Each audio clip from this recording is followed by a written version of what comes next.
I feel we live in a society, certainly who we're probably talking to right now, that are comfortable. And I feel we just get too comfortable. So when something comes along, whether it's a COVID, whether it's a cost of living crisis, whether it's a energy, whatever it may be, or even a small thing, it could be, you lost a client.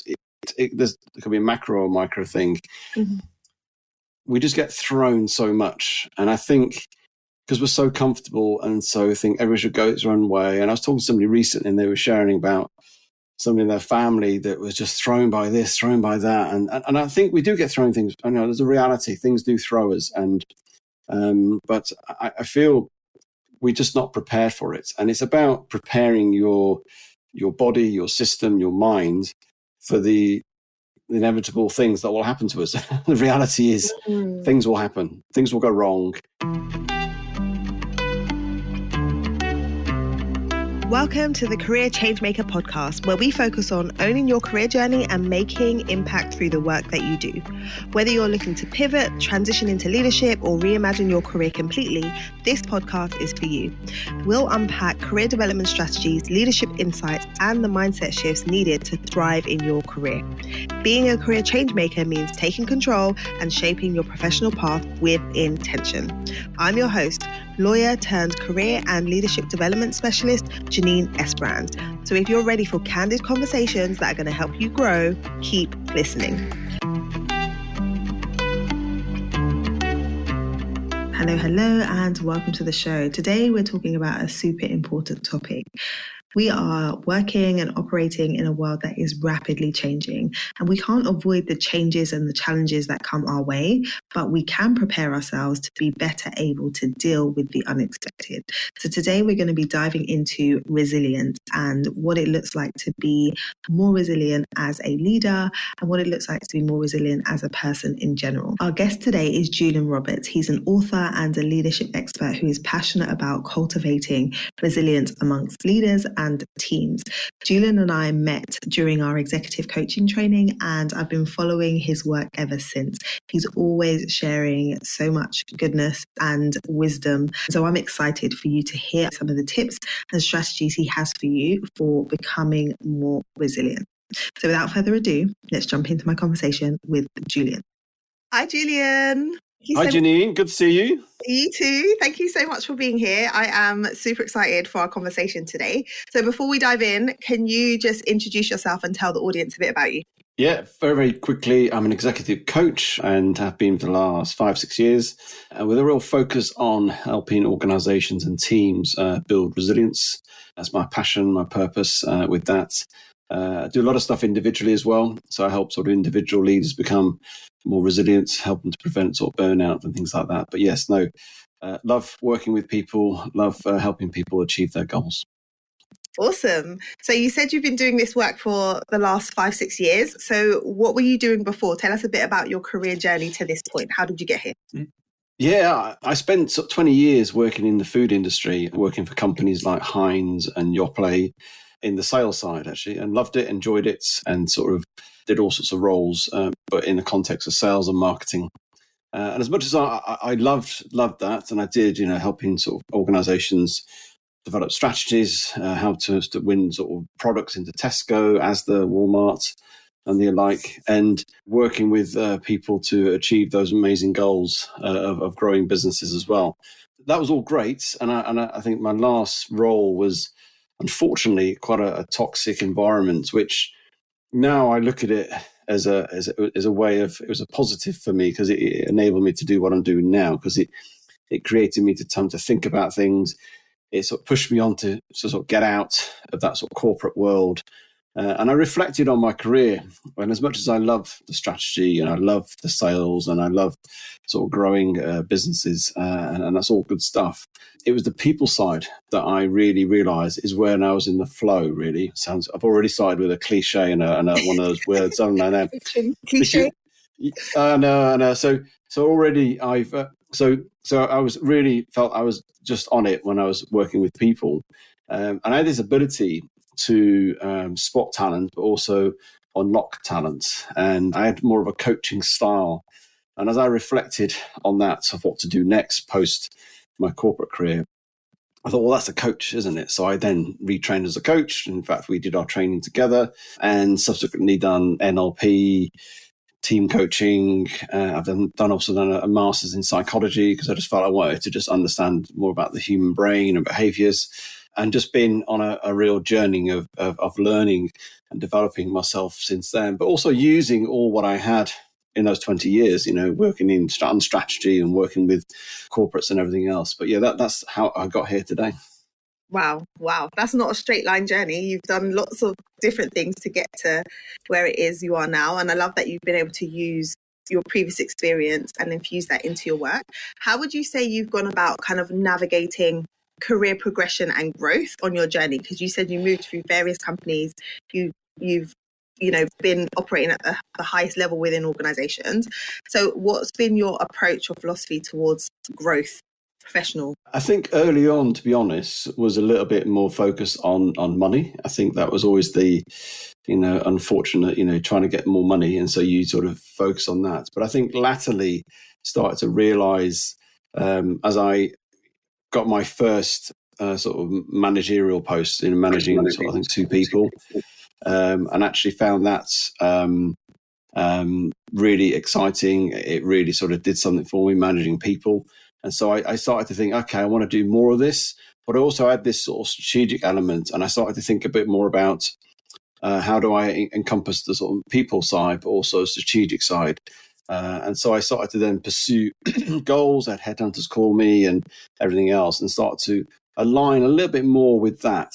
And I think latterly, as I reflect back, in terms of my sort of purposes about unlocking sort of leadership potential, that was probably a thread all the way through all this, although I was probably not aware of it as I am now. And so I had a real focus. And I think anybody out there really is having that clarity, whether it's on your values, on your goals, or your purpose. And I started to pursue things that had people, but strategy, and then ultimately I was a commercial director for Yoplait for the UK, sort of quite a big role. Really enjoyed the role and lots of people engagement and developing team. Had a team of 25, and so it's more than it was just the title and the role itself. It's more the fact that I was doing what I love doing with people and then driving the strategic growth of that organisation. Yeah, I love that. So where did the resilience aspect come in? Because when you think of the people side, there's lots of different elements to that. And I know that you focus now on resilience. So what led you to kind of niche down to that area of support for people? Yeah, it's an interesting one, really. It got boosted in COVID, but it was already there prior to COVID. I've had an interest in resilience, having done things like Ironmans and ultra marathons myself. This ability to see people who push themselves to the limits, who do extraordinary things of feats. And I won't say mine were extraordinary. I think a lot of people do ultra marathons and things like that now. But just that something about how do you overcome difficulties? How do you overcome things when it's really, really tough?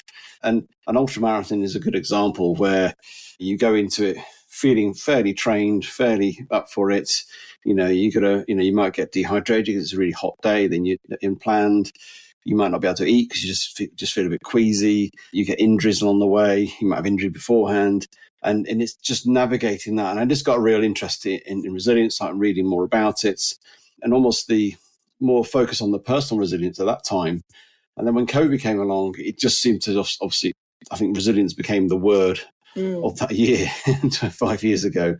And I sort of myself just accelerated my sort of interest growth in that, and then started to, even in my one-to-one sessions, just get alongside leaders and helping them sort of navigate burnout, navigate those challenges and give them different perspectives on it.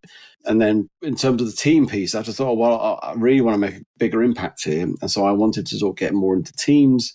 And so I did, and I started to work with teams and started to work some sort of principles through. And then through my thesis for my master's, I did a whole piece on team resilience. And so I actually just embedded even more of that learning. And so much so that I realized there wasn't much literature out there on team resilience. So I then wrote my own book last year, 2024, September, launched my own book on resilience. And so, yeah, it's just grown and developed. And now that's what I love doing. I do things obviously outside of that as well, but it's a real focus of working with teams over 6 or 12 months, helping them become, yes, you could say high performing, but more resilient, where they overcome sort of the uncertainty, failure or change, whatever it might be thrown at them in their team. Yeah, and that's such a needed topic. I know you said you kind of dug into it more after COVID, but now in the landscape that we're in, where there's so much change and there's so much uncertainty, I think this obviously is a topic that is so valuable. Can you share with us some principles that you have brought out in your book? First of all, I love that you were like, there wasn't enough literature out there focusing on the right thing, so I just wrote my own book. It's always good. It sounds extremely arrogant that my mind's going to be the answer to everything, but it prompted me thinking, well, there's a bit of a gap here. There's not much on out there, so I thought, let write my own book. Yes, as you do.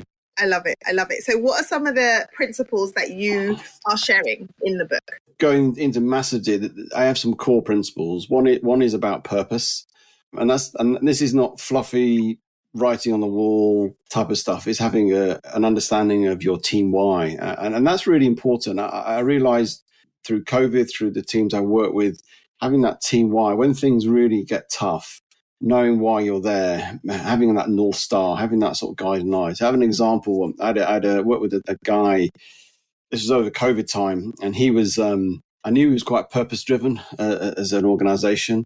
And he was obviously floundering, as we all were, in COVID, and didn't know what to do. And he said to me, I just don't know what to do. I said, well, do you have a purpose for your team, your organization? So, yeah, we have a purpose. I said, well, go back to your team, talk about it, look at it again, and use it as almost as a North Star, and start to think about how can we navigate to that point and where we are now. We know that things have changed. We know the times have changed. We know strategies have changed. And he went back and he said he had the most really engaging, uplifting session with his team, because they sort of lifted their gaze from the reality. It doesn't mean we didn't get out of reality. Lift the gaze from what was going on.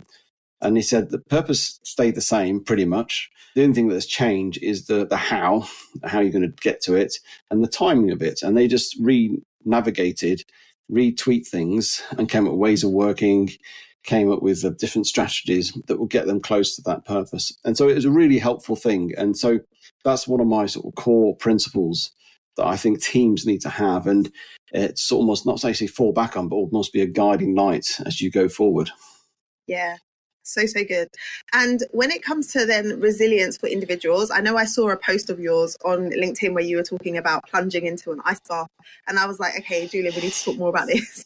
How did those types of activities fuel resilience, or what role do you think they play? Like pushing yourself to those kinds of limits in different ways. Why and how do you say that leaders should do those kinds of things? Yeah, I mean, I don't think everybody has to do cold water. Because it's not for everybody, and I appreciate that. But I think the principle for me, and there's a number of things here, the principle for me is I feel we live in a society, certainly who we're probably talking to right now, that are comfortable. And I feel we just get too comfortable. So when something comes along, whether it's a COVID, whether it's a cost of living crisis, whether it's a energy, whatever it may be, or even a small thing, it could be, you lost a client, there could be a macro or micro thing. Mm-hmm. We just get thrown so much. And I think because we're so comfortable, and so I think everyone should go its own way. And I was talking to somebody recently, and they were sharing about somebody in their family that was just thrown by this, thrown by that. And I think we do get thrown things. I know there's a reality. Things do throw us. But I feel we're just not prepared for it. And it's about preparing your body, your system, your mind for the inevitable things that will happen to us. The reality is things will happen. Things will go wrong. It's not being negative. It's not being pessimistic. It's just how life is. There is uncertainty. There is failure. It's just how it is. And the more you set yourself up for that change, or you set yourself up for that positioning and that almost uncomfortableness, because when that happens, it is uncomfortable. And so I feel with cold water does do that for me. It's as much as I do every day, and you can say, I get used to it.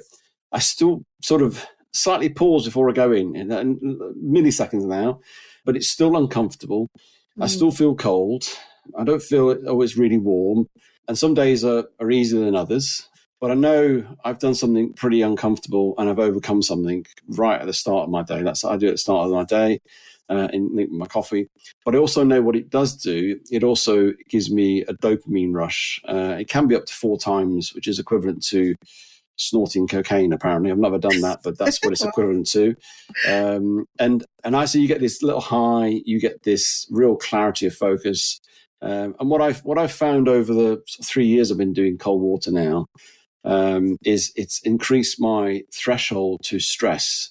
And so when, if I get bad news about something, it doesn't mean I don't react and respond accordingly.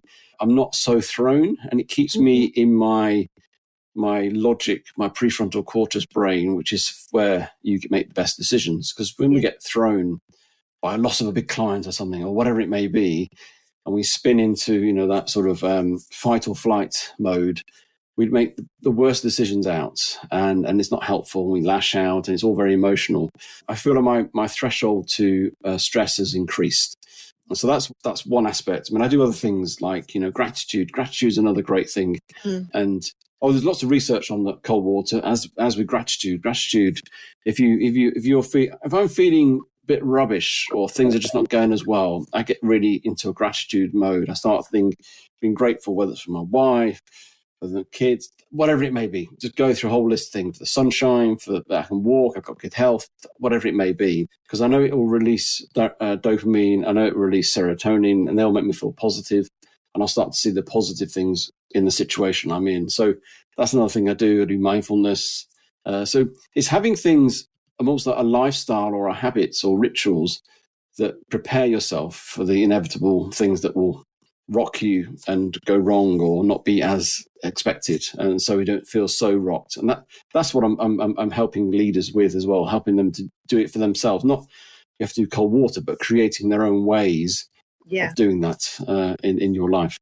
Yeah, I love that. And with the gratitude, I actually started maybe like a year ago incorporating gratitude walks, where I just like go for a walk around my area, but as I'm going, be very intentional about like talking about what I'm saying out loud or saying in my head, what I'm grateful for. And it does make such a difference in terms of perspective, because everything comes down to perspective, doesn't it? So if you're able to be like, okay, I feel like this, but like, what is the reality of the situation, and looking at things in the round, that is super, super helpful. And I love what you said about kind of like preparing yourself for stress and change. I think I've not thought about it in that way before. Like I talk to clients about, stepping outside of your comfort zone and the importance of pushing yourself and expanding the territory, right, in terms of like what you're able to do and what you believe that you do, but really thinking about it in a way that you've just described around preparing yourself for the inevitable. Like there is going to be change, there is going to be stresses, there's going to be that, expecting it.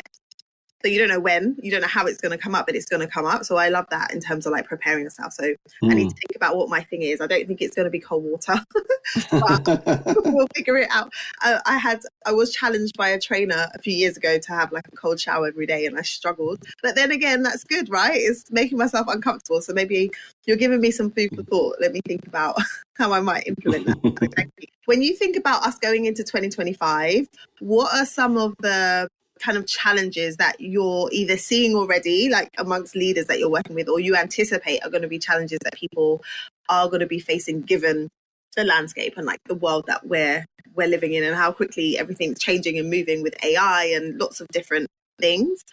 Have you got thoughts around that? Yeah, I think, it's just dealing with that constant uncertainty. I think I've got lots of clients and organizations I've been working with. The flux of change is just immense at the moment, whether that be within their own teams, within an organization, or externally in their sector, or from an economic global perspective. And I think we're increasingly more connected globally now, aren't we? So whatever happens in America, we get an effect of that.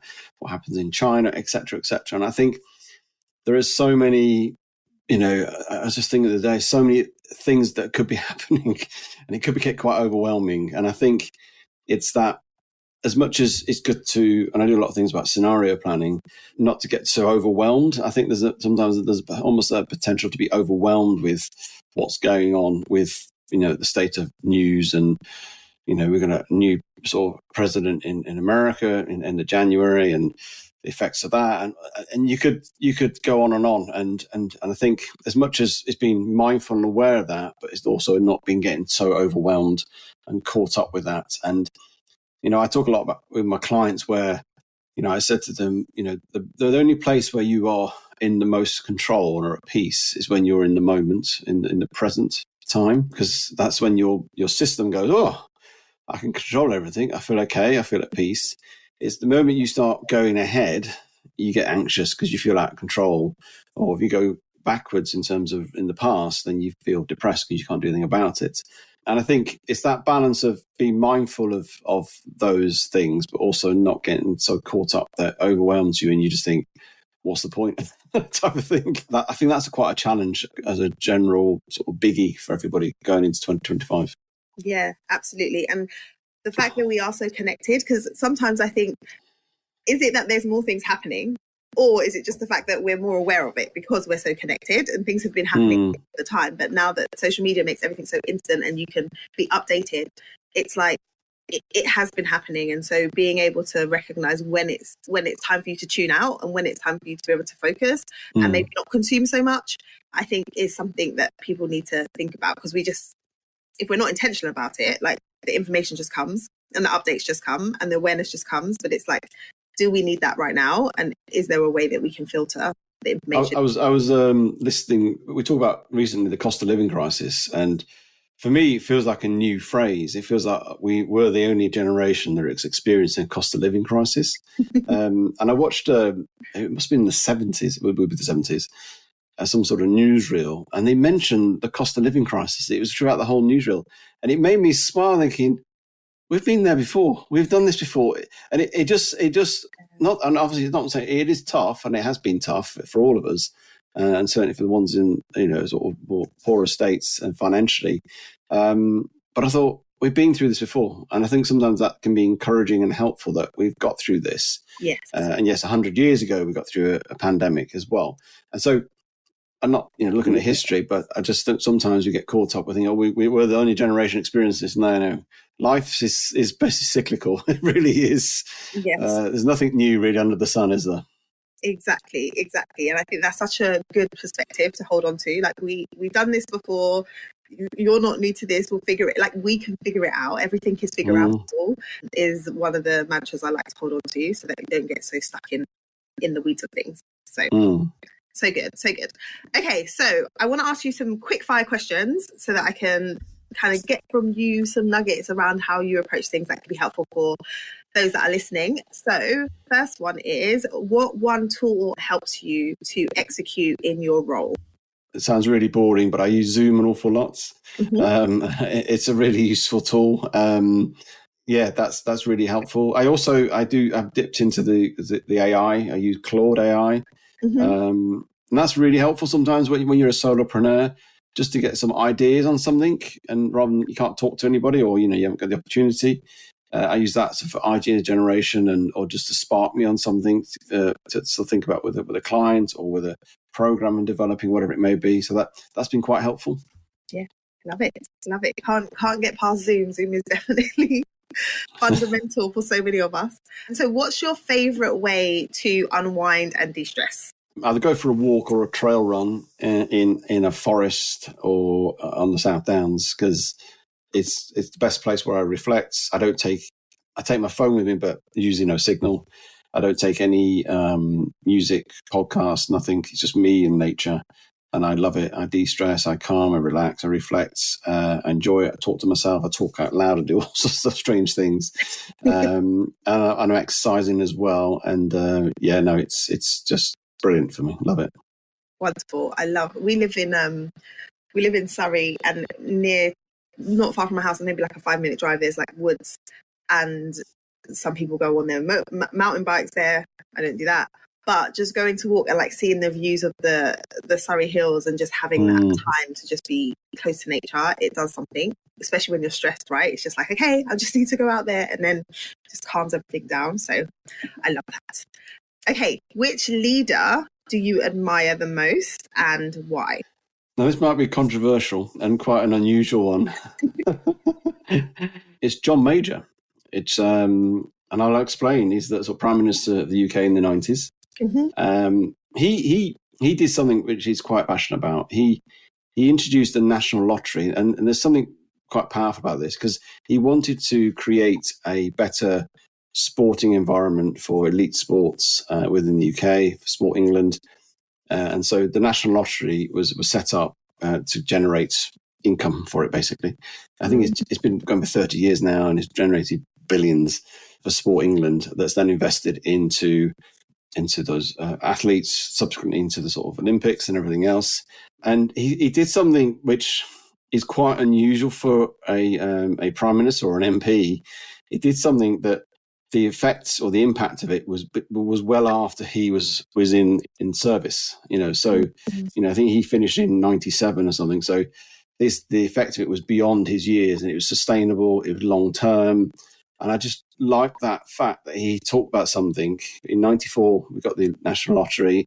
And I think that I got some facts. I just did a little bit the other day. Atlanta Olympics, the UK got 20 medals and 1 gold. You go to 2012, we got 65 medals, 29 golds. That's an impact of investing in Sport England, investing in athletes for the UK. And that does an awful lot for us as well. And I just think, as a politician, he did something like that, had that foresight to have that investment, and it left a massive legacy that he didn't get any credit for at the time, if you know what I mean. So, and I think that's, as leaders, we need to think a bit more about the longer term piece. I was speaking to a business the other day, which quite sort of shocked me. And they said, I'm used to talking to businesses of like 5 or 10 year business plans. They're a family owned business. They have a 100-year plan. Wow. They're all about legacy, long term. And I just think, and I know you can't always, not about predicting the future, it's about having that mindset of being long term, sustainable impact. And I just think we're in a time of very quick things happen very quickly. And I think we need to get more into thinking about the long term impact of any decision we make. What's the ramifications of this, and how can that be in a really positive and leave a legacy for that individual, that organization? Yeah, I love that. It's kind of like not having the quick win, right? Like, you could be the leader and you implement a policy and you get to see the impact of it, but not only being driven by that, but also, yes, I could do something today, but it's going to impact people in like 20, 30, 40 years. And that's also legacy, and that's also impact. I love that. So good. My last question for you is, what is one quote or mantra that you live by? This is by Stephen Covey, and I saw Stephen Covey in person in the 90s, I think. Wow. I didn't realise who he was at the time. My boss at the time said, come along to this event. It was in Crystal Palace.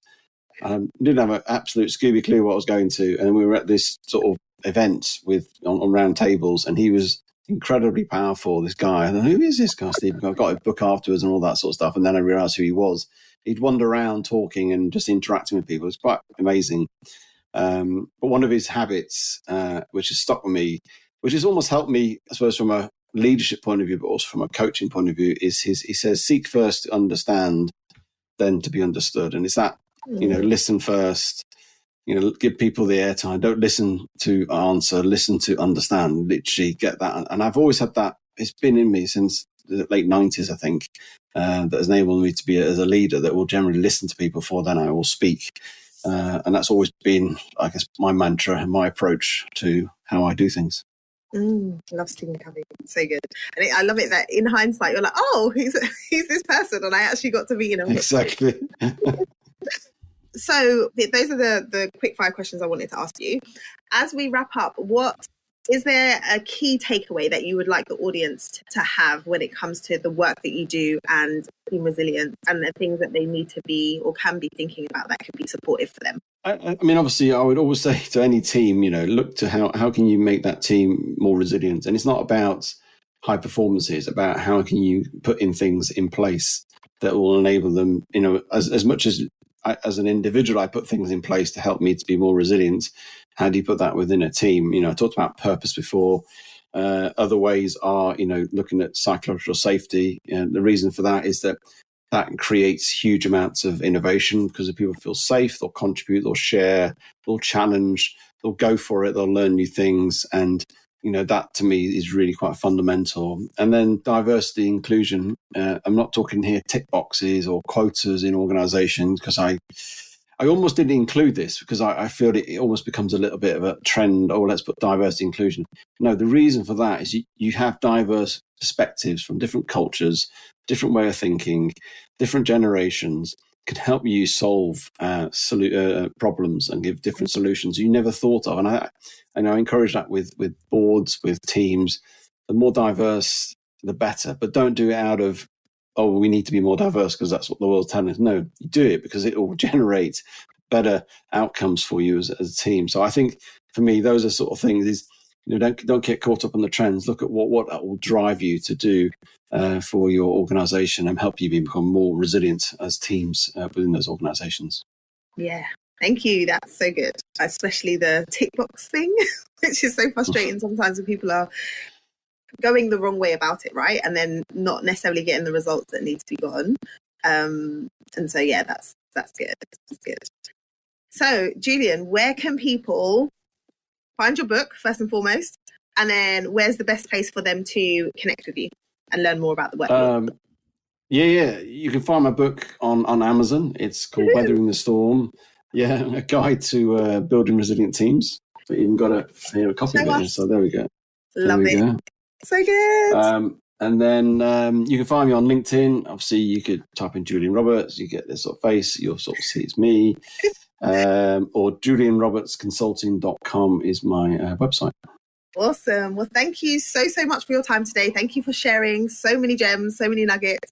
I will put the link to all the website, book, and all of that in the show notes.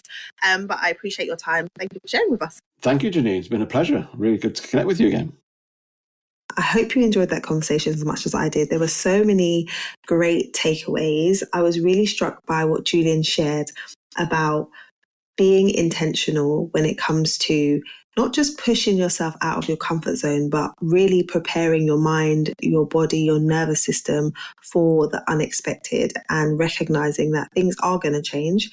There are going to be challenges. And if you can prepare yourself so that you're not blindsided and that you don't take so long to bounce back when there is a crisis or a problem, then you're going to put yourself in a much better position. So I hope you were taking notes. If not, go back, listen to this again, take notes, share this with a friend. I'm sure you have people in your network that would appreciate these tips on being more resilient. I will put the links to Julian's book and his website and his LinkedIn in the show notes. That's all I have for you today.